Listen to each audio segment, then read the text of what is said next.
Now, I'm going to give you a story. It's an Indian story about an Indian woman and her journey. Let me begin with my parents. I'm a product of this visionary mother and father. Many years ago, when I was born in the 50s and 60s didn't belong to girls in India. They belonged to boys. They belonged to boys who would join business and inherit business from parents, and girls would be dolled up to get married. My family in my city, and almost in the country, was unique. We were 4 of us, not one, and fortunately no boys. We were 4 girls and no boys. And my parents were part of a landed property family. My father defied his own grandfather, almost to the point of disinheritance, because he decided to educate all 4 of us. He sent us to one of the best schools in the city and gave us the best education. As I've said, when we're born, we don't choose our parents. And when we go to school, we don't choose our school. Children don't choose a school. They just get the school which parents choose for them. So this is the foundation time which I got. I grew up like this, and so did my other 3 sisters. And my father used to say at that time, I'm going to spread all my 4 daughters in 4 corners of the world. I don't know whether he really meant, but it happened. I'm the only one who's left in India. One is a British, another is an American, and the third is a Canadian. So we are 4 of us in 4 corners of the world. And since I said they're my role models, I followed 2 things which my father and mother gave me. One, they said, life is on an incline. You either go up or you come down.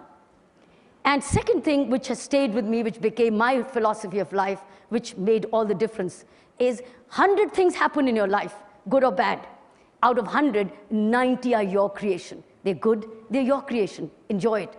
If they're bad, they're your creation. Learn from it. 10 are nature sent, over which you can't do a thing. It's like a death of a relative, or a cyclone, or a hurricane, or an earthquake. You can't do a thing about it. You've got to just respond to the situation. But that response comes out of those 90 points.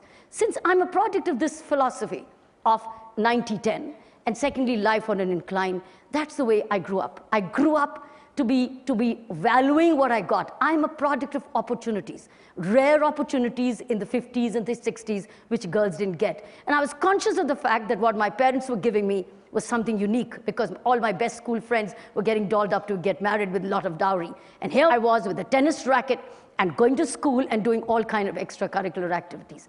I thought I must tell you this. Why I said this is the background. This is what comes next. I joined the Indian Police Service as a tough woman, a woman with indefatigable stamina, because I used to run for my tennis titles, etc. But I joined the Indian Police Service. And then it was a new pattern of policing. For me, the policing stood for power to correct, power to prevent, and power to detect. This is something like a new definition ever given in policing in India, the power to prevent. Because normally it was always said power to detect, and that's it, or power to punish. But I decided, no, it's a power to prevent, because that's what I learned when I was growing up. How do I prevent the 10 and never make it more than 10? So this is how it came into my service, and it was different from the men. I didn't want to make it different from the men, but it was different because this is the way I was different. And I redefined policing concepts in India. I'm going to take you to 2 journeys, my policing journey and my prison journey.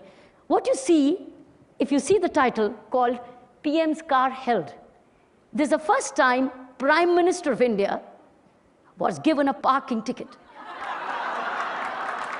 That's the first time in India, and I can tell you, this is the last time you're hearing about it. It will never happen again in India, because now it was once and forever. And the rule was, because I was sensitive, I was compassionate, I was very sensitive to injustice, and I was very pro-justice. That's the reason, as a woman, I joined the Indian Police Service. I had other options, but I didn't choose them. So I'm going to move on. This is about tough policing, equal policing. Now I was known that here's a woman who's not going to listen. So I was sent to all indiscriminate postings which others would say no. I now went to a prison assignment as a police officer. Normally, police officers don't want to do prison. They sent me to prison to lock me up, thinking, now there would be no cars and no VIPs to be given tickets to. Let's lock her up. Here I got a prison assignment. This was a prison assignment, which is one big den of criminals. Obviously it was. But 10,000 men, of which only 400 were women. 10,000, 9,000 plus about 600 were men. Terrorists, rapists, burglars, gangsters. Some of them I'd sent to jail while as a police officer outside. And then, how did I deal with them? The first day when I went in, I didn't know how to look at them. And I said, do you pray? When I looked at the group, I said, do you pray? And they saw me as a young, short woman wearing a Pathan suit. They said, do you pray? And they said, they didn't say anything. I said, do you pray? You want to pray? They said, yes. I said, all right, let's pray. I prayed for them, and things started to change. This is a visual of education inside the prison. Friends, this has never happened where everybody in the prison studies. I started this with community support. Government had no budget. It was one of the finest, largest volunteerism in any prison in the world. This was initiated in Delhi prison. You see one sample of a prisoner teaching a classes. These are hundreds of classes, 9 to 11. Every prisoner went into education program. Same den, which they thought they would put me behind the bar and things would be forgotten, we converted this into an ashram. From a prison to an ashram through education. I think that's the bigger change. It was the beginning of a change. Teachers were prisoners. Teachers were volunteers. Books came from donated school books. Stationery was donated. Everything was donated because there was no budget of education for the prison. Now, if I'd not done that, it would have been a hellhole.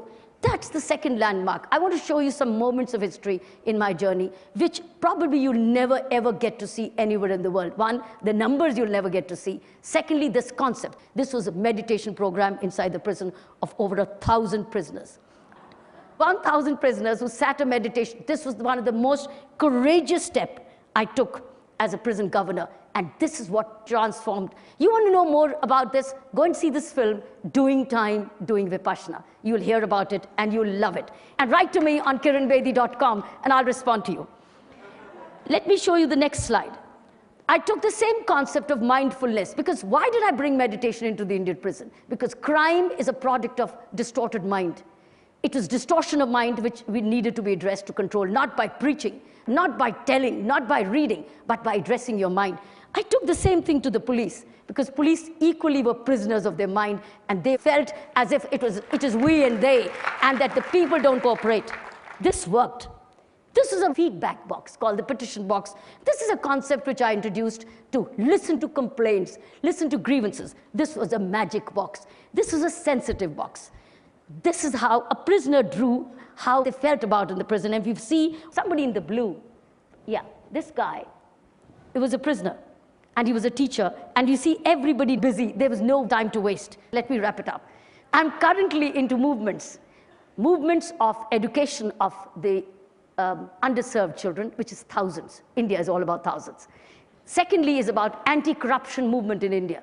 That's a big way. We, as a small group of activists, have drafted an ombudsman bill for the government of India. Friends, you will hear a lot about it.